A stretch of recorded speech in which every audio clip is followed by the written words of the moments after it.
Welcome to the Brandinc PR Podcast, where we dive deep into the stories and strategies of today's most impactful entrepreneurs, business leaders, and professionals. Whether you're building your brand, scaling your business, or just looking for inspiration, you're in the right place.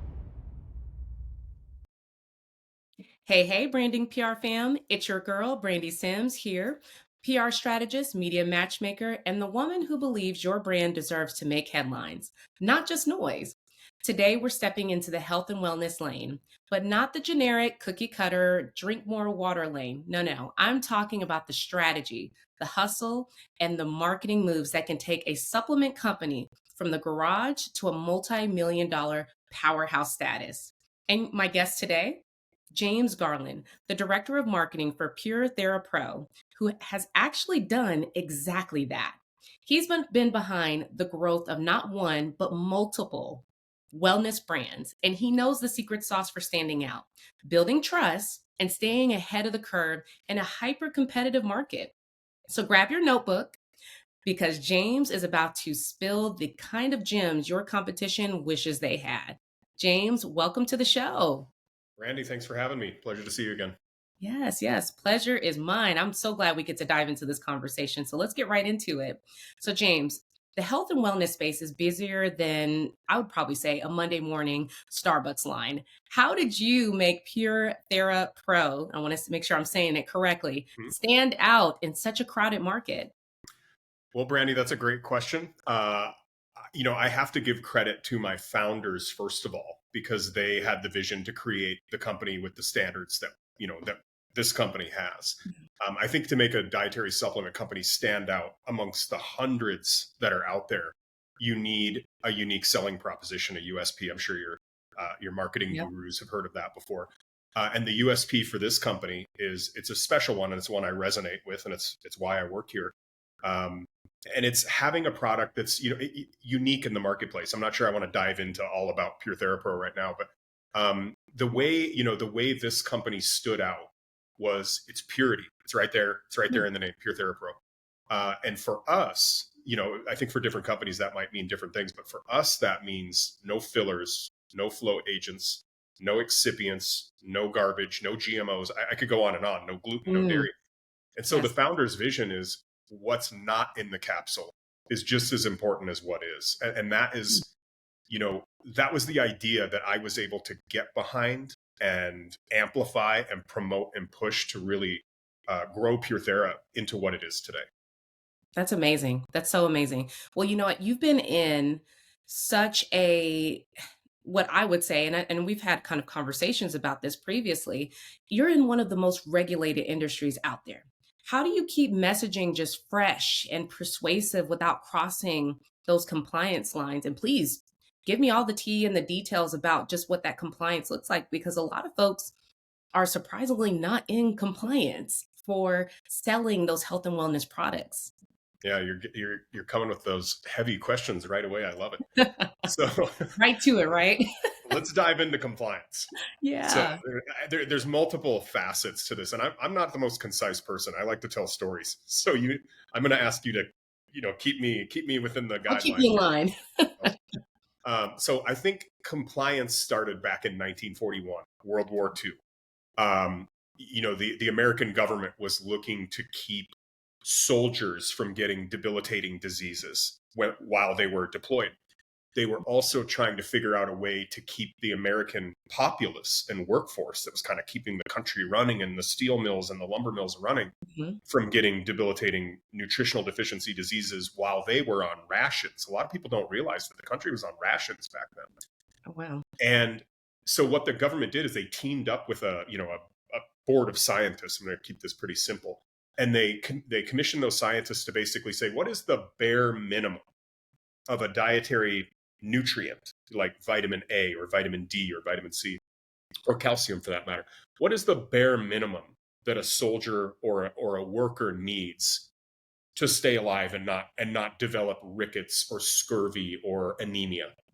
And this commission board of scientists, who was heavily influenced, of course, by the pharmaceutical industry and the sugar industry and the agricultural industry, they came up with a set of guidelines called the RDA, the recommended daily allowance. And you pick up a can of soup or a bottle of vitamin D, you're going to see the RDA on there today, almost in its original form. I mean, this is, Yes.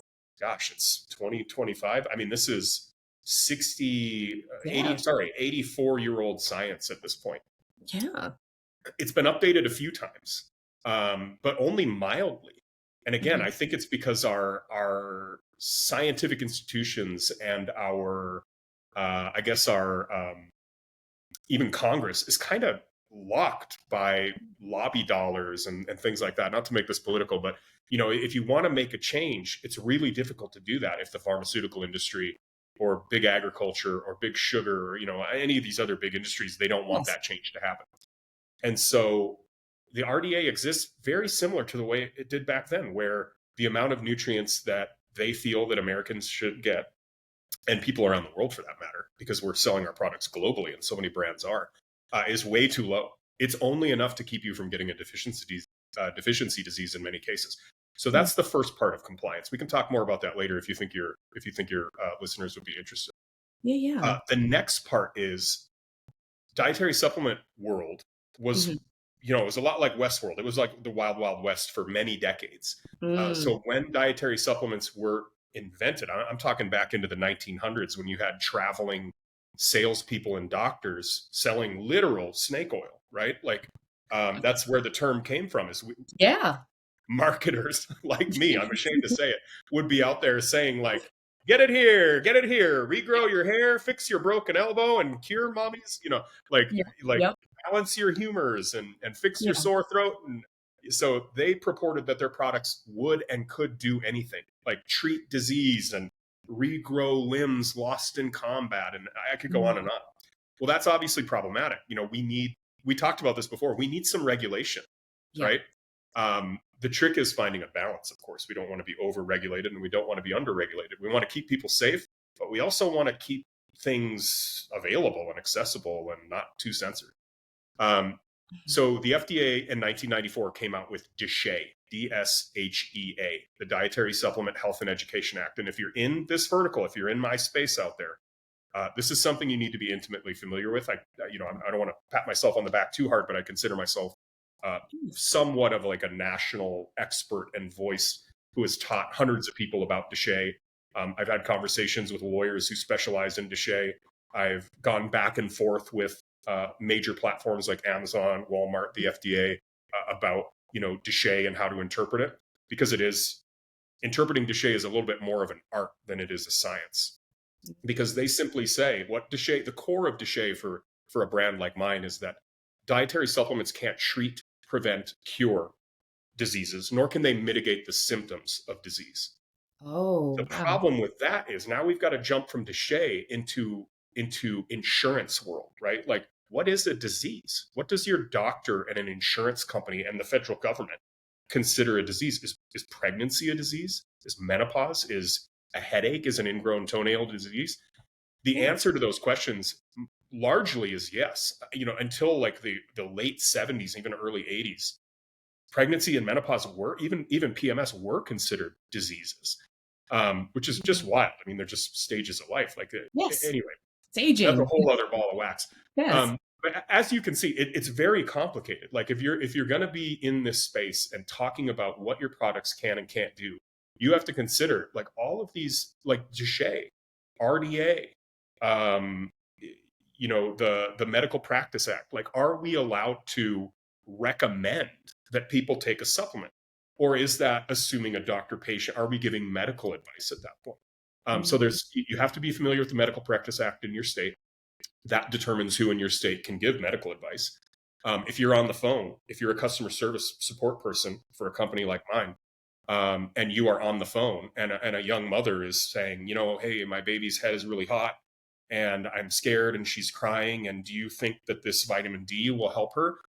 If I say something like, oh, wow, it sounds like she has a fever. Yes, I do think vitamin D could be helpful. I am literally violating the Medical Practice Act. I am not allowed to diagnose that baby Mm. with a fever or prescribe vitamin D in the event of a disease. Ah. So diagnosing and prescribing are Yeah. off the table. You cannot do that. And it's really easy to accidentally with the best intentions do it. And Yes. let me know if I'm going on too long. No, this is good because I really did not know this. I'm sitting here like, wow, like I did not know that you all could not technically like, and it's not even, I don't even look at it as prescribing, right? I feel like you're giving recommendations, but even then, the way that you say it has to be so specific and so tightened up because it could be out of compliance. Like this is really, really helpful because I really didn't know that this existed Yeah. and that it's such a separation and it sounds like they intentionally created that separation of you guys can do up until this point. You cannot say once you get to that point of prescribe or this is what you need to do and Mhm. da da da da, you can't do that. That's So where you're getting into our lane. yeah, you hit the nail on the head there. Wow. And so they did do it intentionally. And when you said it sounds like they let you do this up until this point, Yes. hit the nail on the head. And here's why. The number one source of income Mhm. for the senators and congressmen and women that decided on Deshay in 1994 was not their salaries. It was lobbyist dollars from pharmaceutical companies, right? Mhm. So it was donations to their and this was back in '94. This was well before um, lobby dollars were sort of, let's say, tightened up and more regulated. Back then, it was a little crazier. I mean, you Yeah. could take senators on paid vacations to tropical islands and do all kinds of crazy stuff with them. So yeah, there was a lot of lobby dollars from companies. Well, I don't want to name names, so we'll Yeah, watch yeah, out for you're that. all But good. from some very big pharmaceutical companies that Yes. they did not want the American Mhm. public to know that fish oil works as well as a certain antidepressant drug. They do not want people to know that some of their statin drugs turn off CoQ10 production, and that if you take CoQ10, you can solve a lot of the side effects associated with that. So it Yes. is in there. I'm not saying that they're Yes. evil, but they have a very deep vested financial interest in Mhm. keeping certain information from you.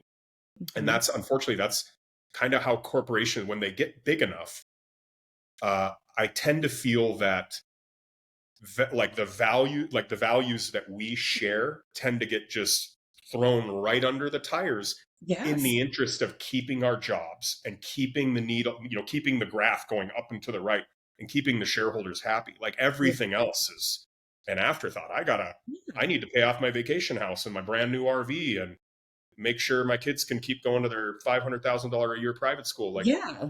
Yeah. and that's when I think, unfortunately, the values that we, share as human beings and Americans and people that love our families, those get tossed to the wayside. So Yeah. Yeah. I feel like I've rambled a little bit and gone off on a rabbit trail, but that's where Deshay came from in 1994. It came from Mhm. what I'm going to assume is well-meaning Congress people Mhm. meeting with the heads of major dietary supplement companies, like the Mhm. Natural Products Association, Now Mhm. Foods, like some really big companies, as well as Congress, lobbyists from the pharmaceutical industry, and they hashed out an agreement. And that agreement said, "Here's how you have to label your product. Here's how you have to tell the American people what's in it Mhm. and what's not in it." And Mm. it's very regulated and very strict from the size of the font. Like people will often say, "Oh, dietary supplements aren't regulated." That is absolutely, positively, unequivocally untrue. They are far more regulated than many products that you would purchase in a Mm. grocery store. Um, when it comes time to like create our label, even like the weight of a line and where that line is, like the line between, say, boron and vitamin A, like Mhm. there's very strict regulations on where that needs to be and how big it needs to be and how much space should be between the letters in the line. If anyone's ever feeling bored and wants to do a deep dive, you could just Google like Deshay CFR and read Mm. the guidelines. FDA also has CGMP, current good manufacturing practices, that Mhm. dietary supplements must Mhm. adhere to. And so it's one of the most regulated spaces in the country, actually. I would say much Wow. more so than like conventional produce, for that matter, Wow. Wow. or a bag of chips that you'd buy for you or your kids. Um, Yes. so yeah, again, Mm. I could talk for an hour about that. I'm going to spare you, This but is yeah, really the interesting. regulation is huge, and you've got to understand this. Like, if you want to be in this space and you want to excel and you want to succeed, without getting the biggest slap on the wrist you've ever received in your life from the FDA, which could spell, I can't tell you how many companies, I've been in this space for 22 years, how many little mom and pop shops that make like a balm for sore muscles have I seen just get obliterated by the FDA when the FDA finds out, oops, you've been marketing your product as a drug because you made these claims. That's the way the FDA treats it. So if I say my muscle rub is great for rubbing into sore muscles, the FDA sees that and they're immediately like, whoa, sore muscles means pain. Pain is a disease. If you're saying it's good for a disease, then it's a drug. I've got to force you to pull that product off the market, eliminate all of that language off your website, relabel the product, and the cost of the recall for this little company, the cost of printing all new labels, the massive fine they get from the FDA, which can be like $10,000 or more per violation, the cost of redoing their website, they can't do it. It's bankruptcy. Many companies, just like it's like a cost of doing business for them. So a lot of companies will go out of their way to violate it because they know they can sell more product, because they can afford a $10,000 fine, and they've got compliance people that they can have do the recall. Yes. But yeah, we like to stay, as high and tight, as I say, like take the high road, follow the law, and following it is an art form. I said that before. It's less science and more of an art. Like if I say promotes bone strength or promotes bone growth, that's a violation. That's a disease claim. If I say supports bone strength or supports healthy bone growth, that's a structure function claim, and it's perfectly legal. So yeah, there's a lot of nuance involved. And I think I'll probably stop there and let you ask if you have more questions. My mind is blown because I'm listening to you talk about not only the timeline of when all of these things were enacted, but then also the effects and the after effects of that. And I'm just sitting here like, wow, it's almost like a rabbit hole in and of itself of compliance. But I think it's important for communicators to know, especially within this space, like you have to be on your toes. You have to really be on your P's and Q's when it comes to knowing exactly what the legislation says, knowing exactly what the rules are in terms of compliance, so that you can properly build that messaging around the brand that you're representing, because it sounds like one slip of a word and it could cost the brand. Oh, yeah. So, this was really, really helpful. And yeah, I'm just sitting here like, wow, like I didn't know that it was that much that you have to do and consider in terms of the products within health and wellness like that. It's pretty extensive. And it is something that, you look at it and you see all of these other brands that are out there, and, they kind of skate on by. And honestly, I feel like, to me, it comes across like you're getting by, but they haven't caught up to you yet. And so you may have not gotten in trouble, but the clock is ticking. They're going to catch up with you. And then I don't even want to see what that list of fines is going to look like. It's enough to just completely bankrupt a company. Definitely just a lot. I consider myself the king of horrible analogies and dad jokes too. And I'll give you an analogy. Like, let's say you have a 10-minute trip to work every day and the speed limit is 60. Yeah. You can drive 80, probably 364 days a year.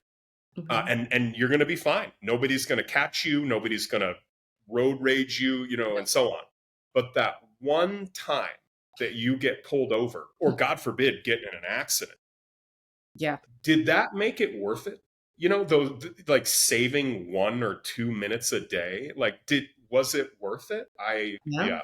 That's true. I'd rather just take the high road. Yeah. Just take the high road, and then you avoid all of that. Just follow the rules. That's the main thing, listeners. Y'all need to just follow the rules and you'll be fine. Right. But definitely creating that messaging that aligns with the compliance. It's essential. It's crucial. You have to do it, especially in this space. So what's one marketing mistake you see outside, of course, of compliance, that supplement brands are making over and over again that makes you just want to slide into their DMs and just give some unsolicited advice? Several. I think the biggest one is, it is compliance related, and it's a banana peel that my founders, who are wonderful people, well-intentioned, like focused on transparency, they made this mistake. Okay. So so the FDA has their guidelines, but what a lot of supplement companies, especially startups, don't realize is that Meta, like, Facebook, Instagram, Twitter, even Reddit to a degree, like these major platforms that in a way, like you can succeed in the dietary supplement space without Meta. You can do it without Facebook ads and Instagram ads, but it's going to be a lot harder. I mean, that's like, I need to climb this 30-foot wall. I don't need a ladder. Like, of course I want to use the ladder. Like, Meta helps you reach millions of people around the world.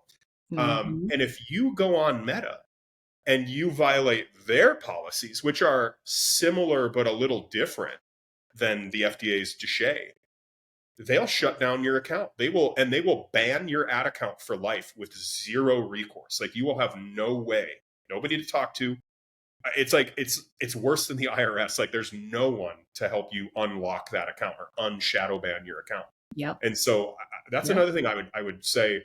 Do not slip on this banana peel, because it's one that you can only slip on, one time, right? And that's it. And after that, there's no second chance. So No going if back. you're on Instagram, do not make disease claims. Do not say that a supplement can help you regrow your hair or mend a broken bone or cure arthritis. It doesn't matter how many clinical trials prove that fish oil fights depression. We cannot say that. It is against the law. Just because I can drive 80 miles an hour down that road, the law says I can only drive 60. Of course, I can go faster. Of course, My car was made to go faster, but that doesn't mean I Yes. can do it. So that's a big one. And I will often see people on their Amazon pages. So Amazon is another one. Like, you can be successful without Amazon. You could sell millions a year. Yeah. However, without Amazon, I'm assuming a lot of your listeners are real, like, growth minded hustlers. They want to grow companies with exponential growth and, reach acquisition, all this amazing stuff. Mm-hmm. You can do that without Amazon, but that's like, it's like trying to go 60 miles without a car. Like, yeah, I can bike and jog, but it's going to take so much longer and be so much harder. Absolutely. So on Amazon, again, they're in many ways stricter than the FDA. Follow their rule. Like, no FDA law. Understand DSHEA, understand the Medical Practice Act, and then you've got to understand Amazon's policies on dietary supplements and their, like, how they demand that you advertise those products. You cannot just start creating ad campaigns and say whatever you want. Amazon is extremely strict, even though you'd think that they weren't really paying much attention. Like, Amazon often gets called out for, like, having a lot of fraudulent product and unregulated product. And in some ways that's true. It's something they're working on, because, like, a third party seller from, a different country could just slap a label, like a counterfeit label, on sawdust and send it into Amazon using your UPC code and SKU. And if they do that, they can sell it for $5, undercutting your price. And Amazon's going to award the buy box to them because they're cheaper than you. Yeah. And at that point, it's up to you to fight. You've got to go to bat with Amazon. You've got to somehow, like, buy a bottle of this product and get it lab tested and prove to Amazon it's bogus, all the while sending in all your trademark and copyright paperwork to Amazon. That could take a month. It can. While this fake product is being sold. So it's something they're working on. And I applaud their efforts so far. I don't think it's ever going to be perfect, but they're working on it. Of course. And again, I'm going to tell your listeners, like, if you want to win on Amazon, you've got to be aware of how to tackle these situations when they arise, because they will arise. It's happened to us. I think it happens to anyone who kind of breaks through that glass ceiling and gets big enough and starts catching the attention of people that want to prey on your success. 100%. Well, I mean, I think the key words in this was just that compliance matters, from, your messaging and building that out, but also just in your understanding of how these different marketplaces online work and how you can really be successful in them. It's no different to me when you were talking about just, this is the way that Amazon Marketplace, for example, they operate in terms of selling products on there. It kind of reminds me of the sign, no shoes, no shirt, no service. Like it's the rules. It's Yeah. the rules of this playground that you want to come to. You can come to my playground, but here are the rules. This is what you need to do to comply. If you're cool with it, great, come on in. If not, you can't sell here, right? So it just kind of reminds me of the importance of being educated on each of these marketplaces and these stores that you choose to sell your product in. You have to know what the rules are.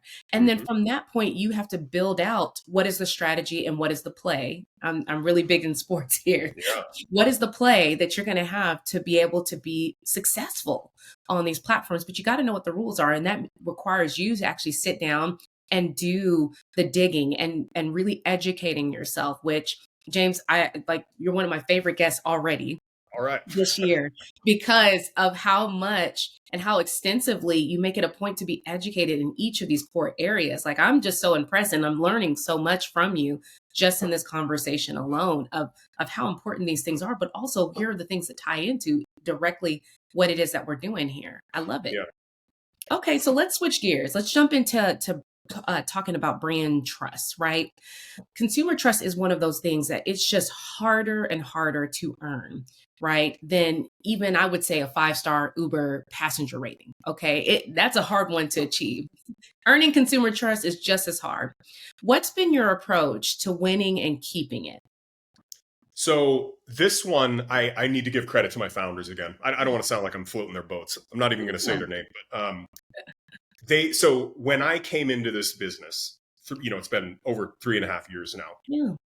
They already had built up a fairly successful little company here, and gotten their sales up to 9 million a year. Mhm. I came in then and have been able to scale it. I'm hoping to end this year at 25 million. We'll Woo. see how that goes. There's some economic headwinds Congrats. right now. So it's been successful. We've grown by quite a bit. Yeah. And I fully intend to keep that train rolling. Mhm. That said, they already had a very strong commitment to, this sounds so generic and cliche, but I'm going to say quality, right? But not just like perceived quality, Yeah. because there's, how do I say this? Again, I'm thinking of a garbage analogy. Let's talk about like a Lux handbag. Okay. Yeah. It could be made with like the finest leather, right? And the best non-tarnishing, not just gold plated, but gold filled buckles and zippers. And it can be made with hand stitched by artisans, and not just single stitched, but triple stitched, right? So this is undeniably a quality handbag. Mm. But Mm. the leather has this acetaldehyde lacquer, and the zipper has this anti-static chemical coating, and the strap like has, like, let's say, a nanoparticle finish so that it doesn't like rub your blouse the wrong way. So yes, it's a quality handbag, but there's all this stuff in there that you don't know about that's not good for you. Every time you hold the bag or touch the zipper, you're getting like these forever chemicals like PFAS and all this nanoparticle junk that's like going into your pores and into your Yeah. lymphatic system. And one exposure, big deal, but when you're exposed to it every day, 100 times a day, that's awful. Mhm. Mhm. So my founders, I don't want to give TMI, but I'm going to do it anyway, and I'm going to hope they forgive me. So they struggled massively with fertility. Like let's say 15 years ago. I'm thinking I'm getting the timeline right. They were struggling with fertility Yes. in Denver, Colorado. Wanted to start a family, couldn't do it. Basically, spending their life savings on IVF and other modalities, and just couldn't pull it off. And they get to the point where they were healthy people, right? But they weren't in the health industry. And so they decide, similar to I did, like I had this huge health crisis like 22 years ago. I got West Nile. It was a whole thing, right? Wow. Lost my health and became desperate to get it back. That's why I'm here. It's why I'm in front of you today. It's Yeah. why I'm so, like, I would say, apparently passionate about this industry. Like I could be selling insurance or medical surgical equipment and be making a lot more money, but this is where I need to be, right? Yeah. Yeah. So they, Joy, my founder, had this health crisis, and Guy Mhm. with her. And there I said their names. And Mhm. that was their impetus to get into this. And so they knew that, okay, our health is, there's something wrong and we need to fix it. And in order to fix it, you really got to go high and tight. Like, you have to take the high road and Yeah. ditch all the junk. And, I won't give the long version, but they end up creating their own dietary supplement company because they're working with this clinic, and Joy wants to take products, right? She wants to take these high-end formulas that are like, you can go. I mean, I'm not going to say their names, but they're huge companies that are like, if you go to a naturopath or an Yes. osteopath or a good chiropractor or a nutritionist, like I'm a certified holistic health coach nutritionist, Mhm. they have like access to like full script, right? Where they'll say, okay, Brandy, I want you to take this brand's fish oil and this brand's thiamine Mhm. and this other brand's SAMe. Mhm. Well, those brands that are big on full script they're practitioner quality, they're high end ingredients. But I consider it like that handbag I told you about. Like, they're using the best ingredients, they're using trademark names, they're using amounts that were proven to be effective in clinical trials. Mm. But here's where the downside comes in. They put it into the capsule using an autofill machine that's filling like 1 million capsules an hour, right?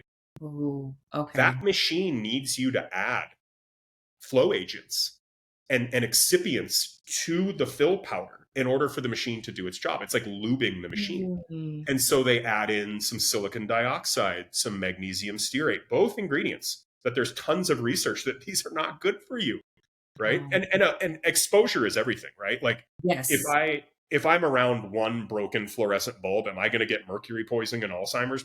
Probably not. But if I'm around those things every day, Okay. you bet I'm going to be heavy metal toxic and probably suffer Yes. neurologically. Yes. And my founder's approach to this was like, yeah, okay, taking magnesium stearate for like a week, big deal. But that's not how Americans take supplements. We take them every day, sometimes like 15 a day. And when you're Mhm. taking 15 capsules, each with a portion of them being silicon dioxide, titanium dioxide, Mm. magnesium stearate, carnauba wax, caramel color, I could go on and on. Yeah. What is that doing after 15 years of just Yeah. building that stuff up in your body? Some of it like toxic or heavy metals, or, Yeah. in some cases, just binding the nutrient that you're taking, right? Yeah. Um, so they wanted to make products without these fillers. And I'm off on a rabbit trail again. Your question was, how do we build You're trust? good. Yeah. Okay. It's the How do we build transparency trust? that I'm hearing from you is that they were really focusing on the transparency of the product Bingo. and what they were Transparency. trying to sell and what they're offering to you. Because we do have some of those brands, and I won't name, we're not naming names in this, Yeah. but you know of those brands where, it says it has the little organic label and no this, no that. But when you actually flip it, which takes like approximately 1 to 2 seconds, Yeah. and it's like it's anything but the sort. Mhm. That's where we're talking about transparency. You're saying this, but literally it's not. You're Yep. presenting it as if and almost positioning it in a facade that it's a Yeah. healthier product when really it's not.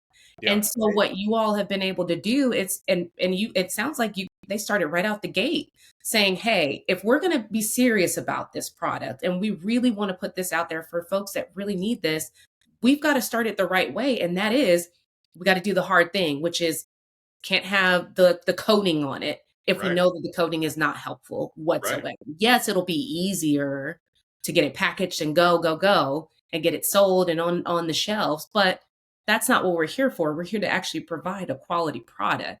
And in Yep. your messaging, that's what you're doing. Yeah, no, you definitely no, you explained that really, really well. Great. And this Well, is that kind of is the where core that value. It's yeah, it's transparency. where that trust comes from. Mhm. And you never know until you really dig in and dive into the brand story.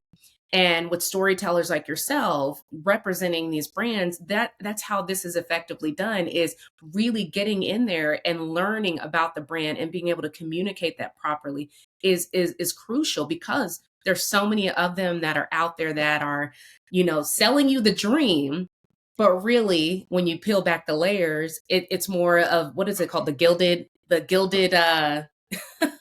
product. I know what you're talking about. Yeah, you Yeah. know what I'm talking about, where it's so shiny on top, but when you crack through it, it's actually terrible, and you really shouldn't be touching this thing. I think about like gold plating, right? Oh, Like yeah. people are like gold plated and they Oh, think like there must be a good amount of gold in there. And I'm like, that gold is like the layer of it is 1 micron thick. Do you know how small a micron is?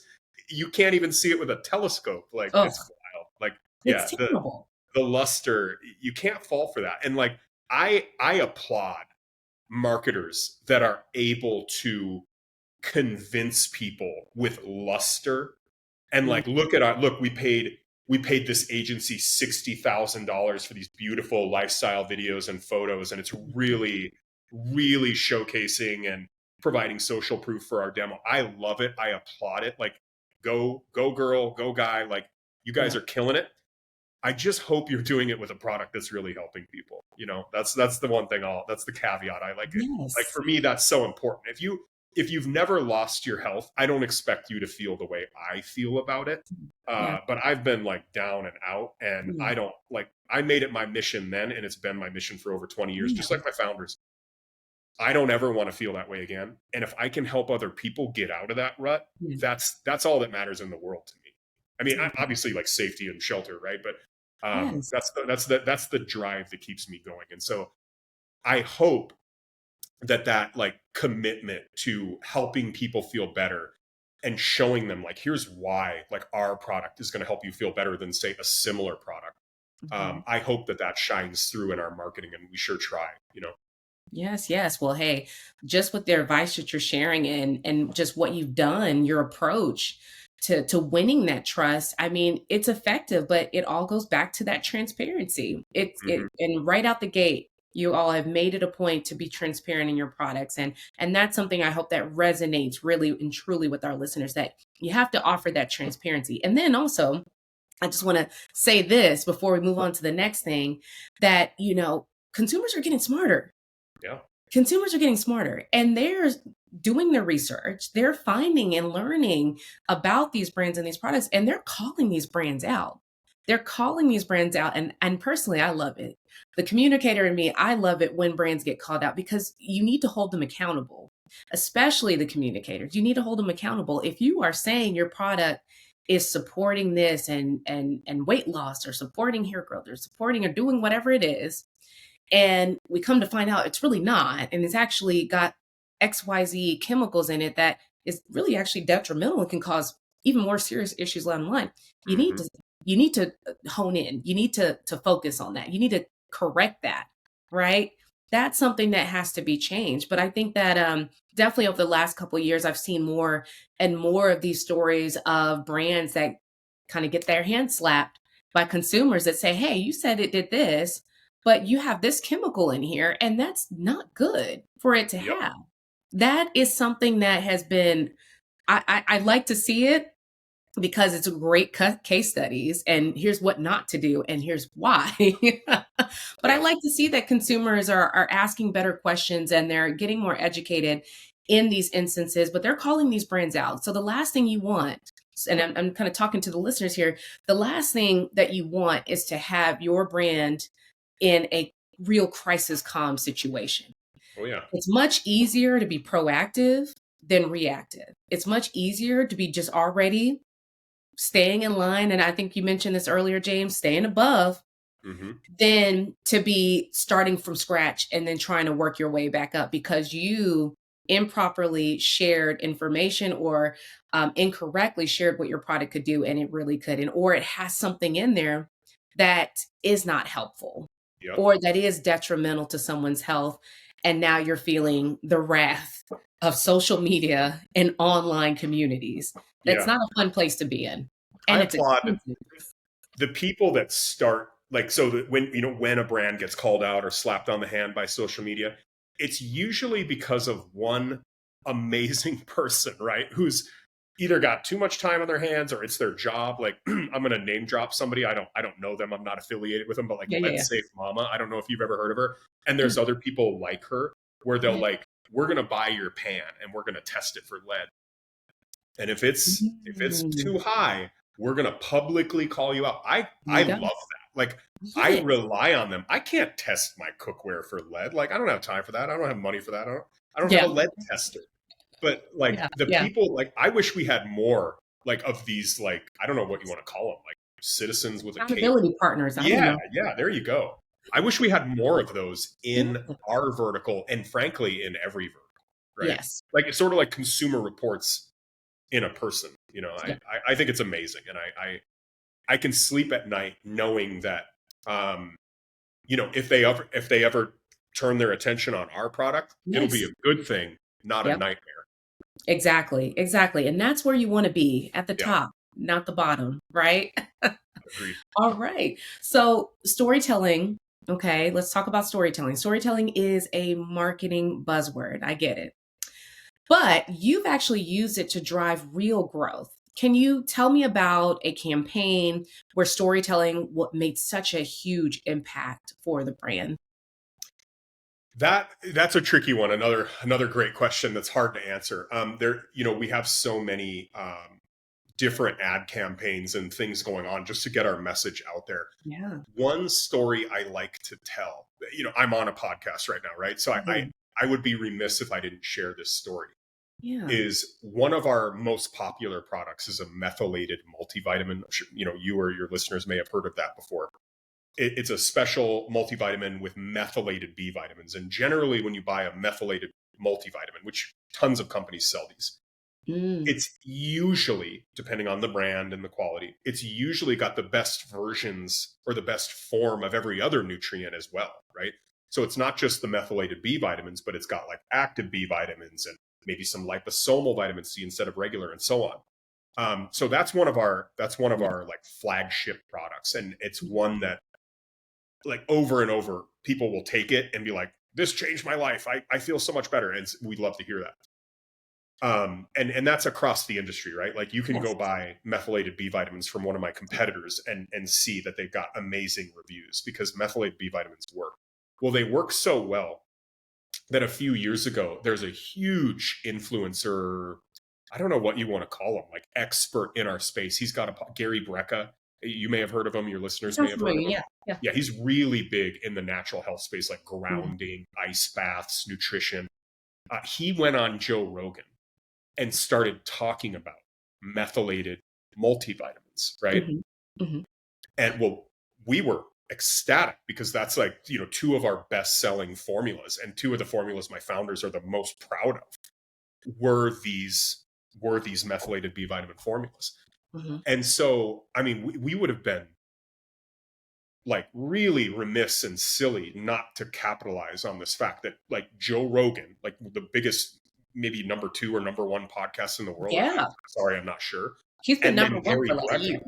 like Yeah. two heavyweights talking about the importance of these methylated nutrients, and we sell them.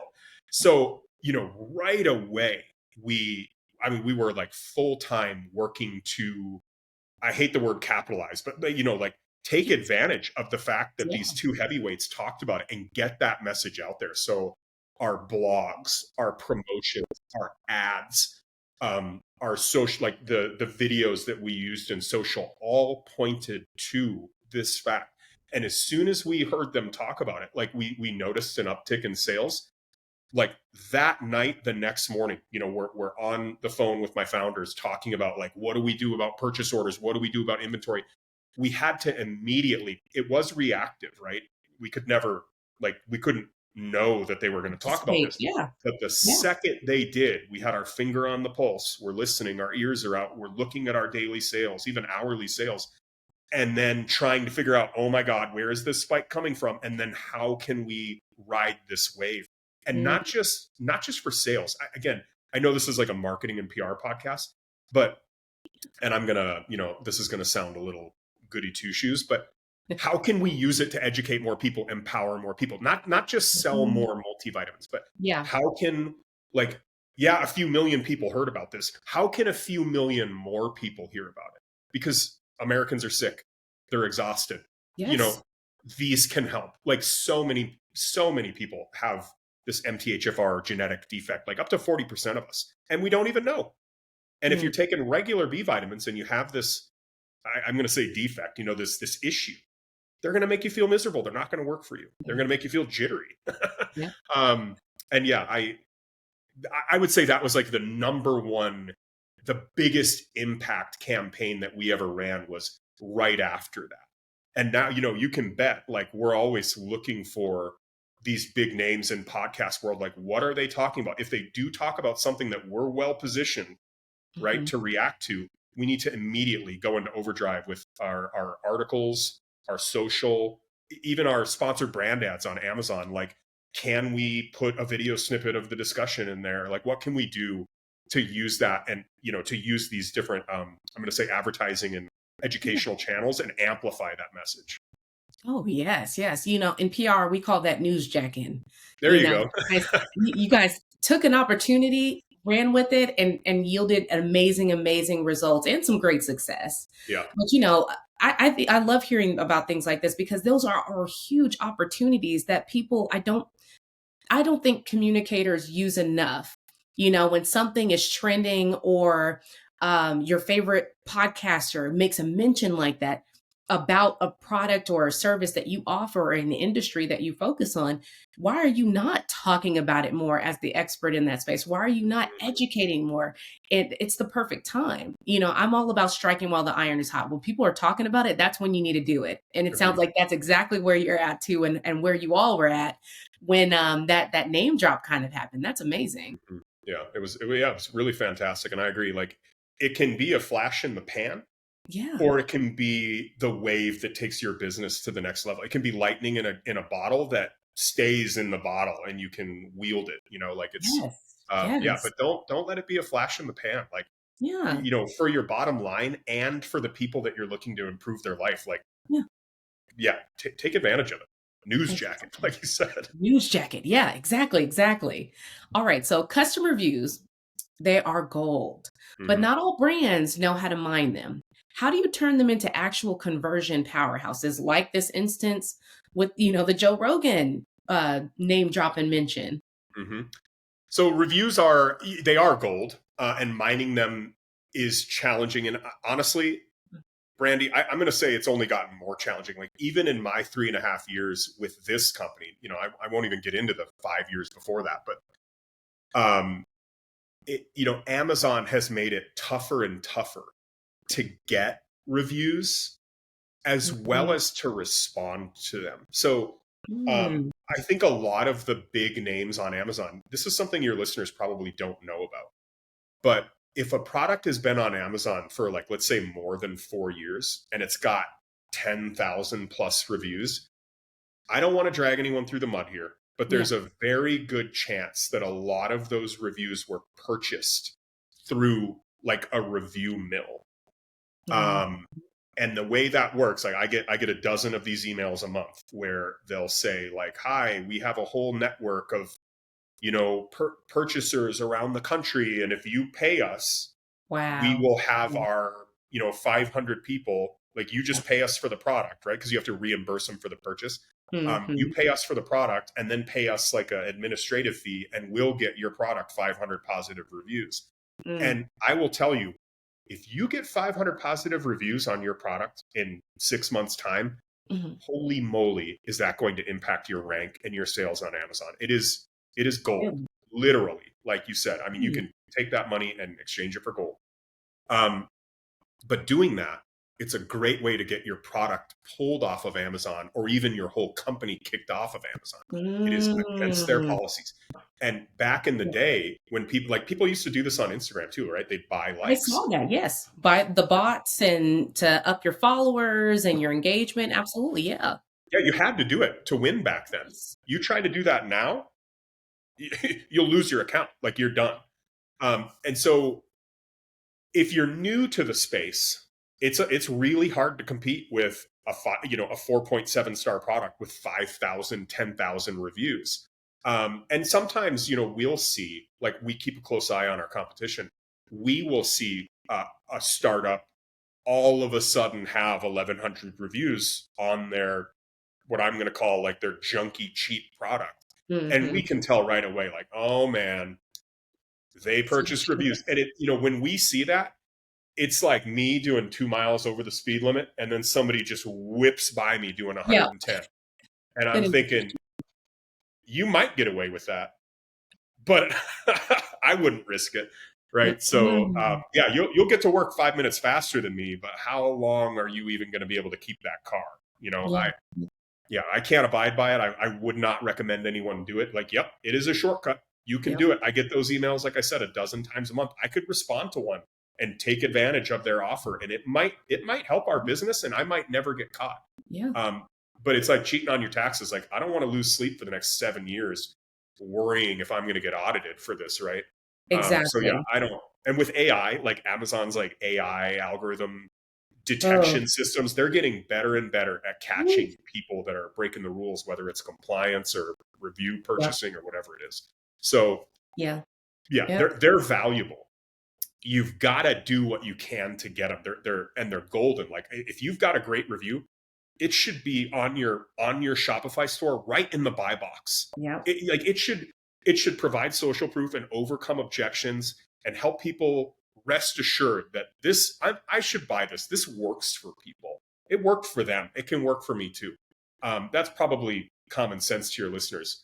But yeah, you can't just get them and put them in a trunk, right? Like, you've got to use them on your website, in your advertising, in your social media posts. And you got to do what you can to get them. Like, and that might mean paying for a third party to send out like post-purchase emails to kind of Mhm. harvest those reviews. But I'll reiterate, don't mess around with Amazon. Don't try to buy them, because that can get you Yeah. shut down. And I don't want anyone to lose their business over that.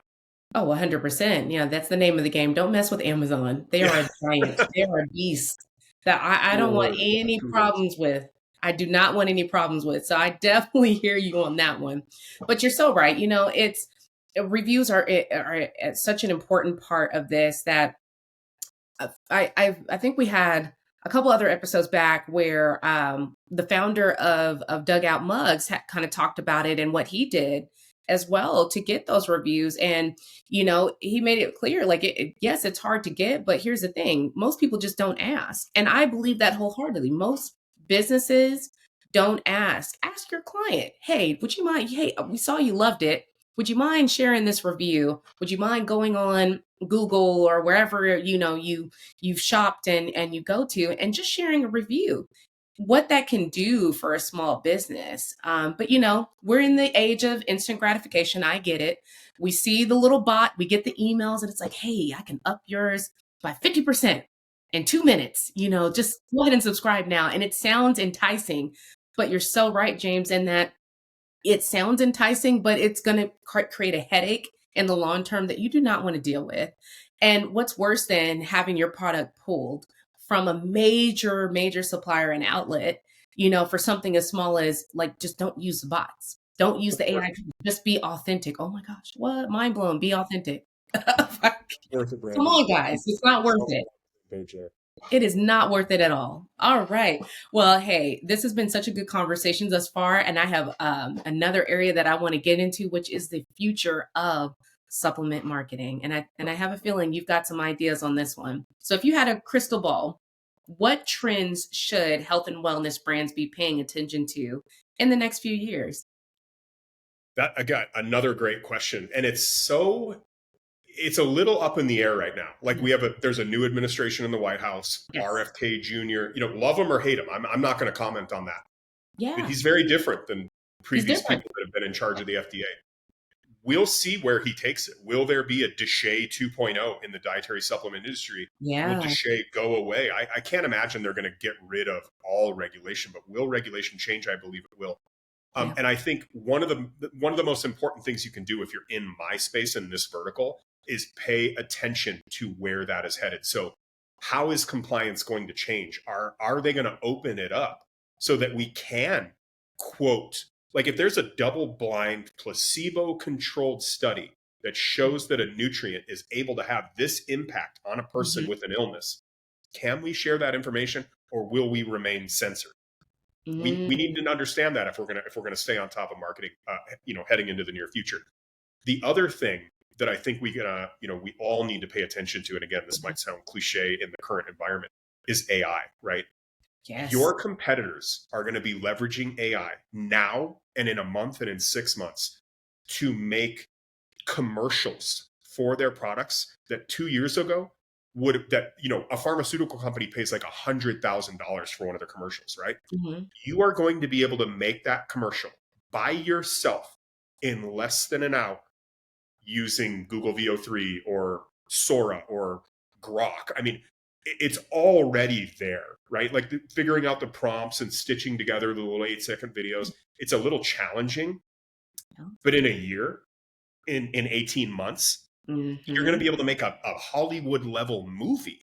Whoever you want. It could be Brandy. You can be the hero. I Yeah. can be the goofy newspaper salesman. Like you'll be able to make a full movie with you as a hero, and it'll just generate a script and make the movie, and you can just watch it. Like it is going to upend everything: Hollywood, advertising, graphic design.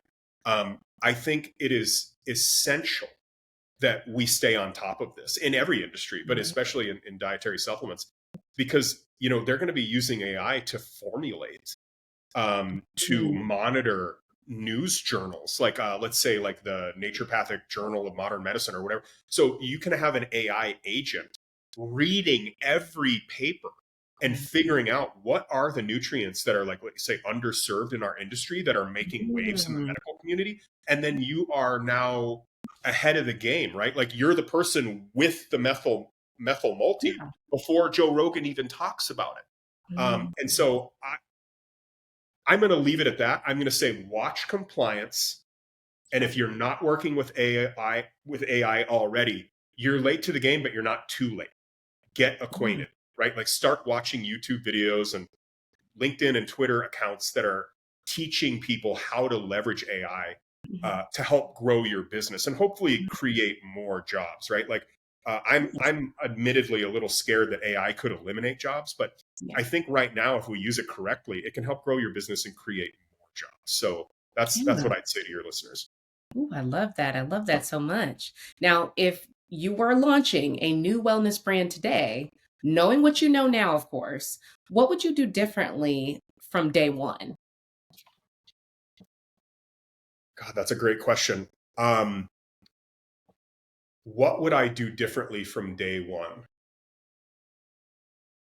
And especially in what you just mentioned with the inclusion of AI technology and the changes in compliance, which I do anticipate with the new administration, there's going to be a little shakeup of that too. And Oh I'm yeah, just like watching it like, so how is this going to go? Because this can be really, really great, or it could be really, really bad, just depending on where their direction and head is at and all of this. But yeah. we can definitely say that RFK Jr., like he's a wild card.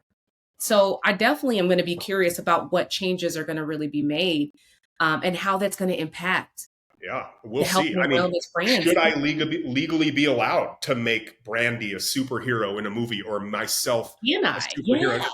Like using people's likeness. Like I agree that The there likeness. Yep. something needs to happen there. Yeah. But I am going to answer your question. Honestly, if I was going to start a wellness company today, what I would do differently, Pure Thera has probably, I'm going to say this a little off cuff, 47 different SKUs because we have like 10 milliliter, 20 milliliter, 100 milligram, Yeah. 200 milligram, Yeah. this, that, the other. I personally, if I was just going to start a new company, I would probably have one hero product and I would Mm, build the business around that product. mm, I could talk for an hour about why I would do that. But yeah. just from supply chain to logistics to Mhm. inventory stability to like marketing Yeah. efficiency, having one product to sell, and I would make it a subscription model. Like the more people Yeah. that you can sell that product to and get them subscribed to one, earn their trust and their money, and two, help them improve their health. That's the way I do it.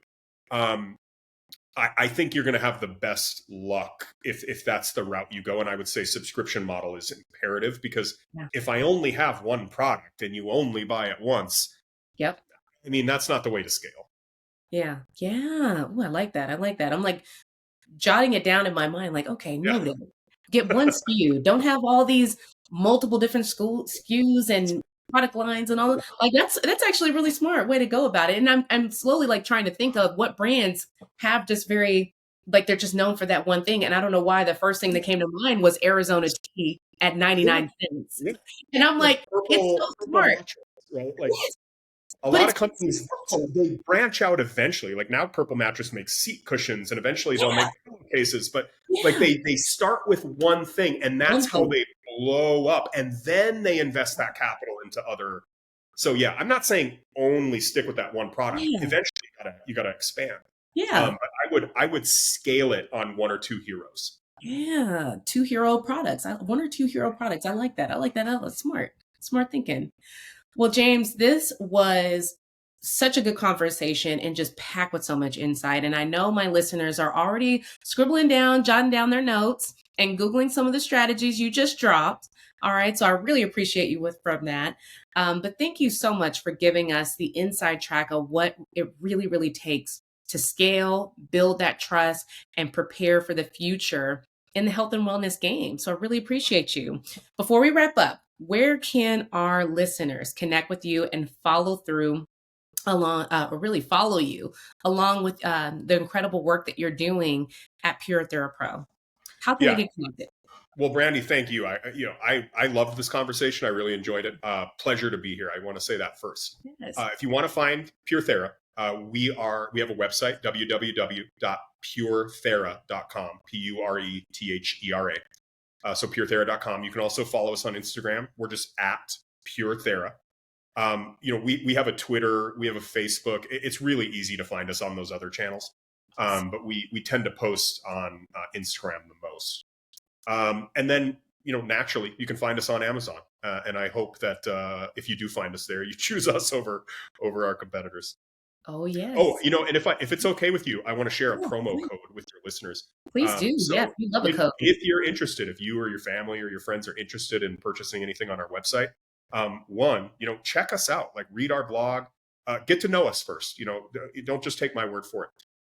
And then if you want to purchase something, use the promo code Brandinc PR 15. That's BRANDI 15. And that will get you 15% off your first purchase on our website, just as a thank you to your listeners.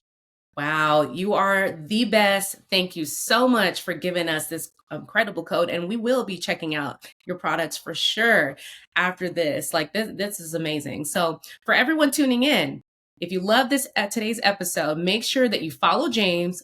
Use that code that he just gave us. We just got a discount. I need y'all to go on there and use that immediately. Check out Pure Thera Pro. And of course, subscribe to the Brandinc PR Podcast for more behind the scenes conversations that will make your brand unstoppable. Until next time, keep pitching bold, building smart, and owning your spotlight. We'll see you next time. Thanks, Brandy.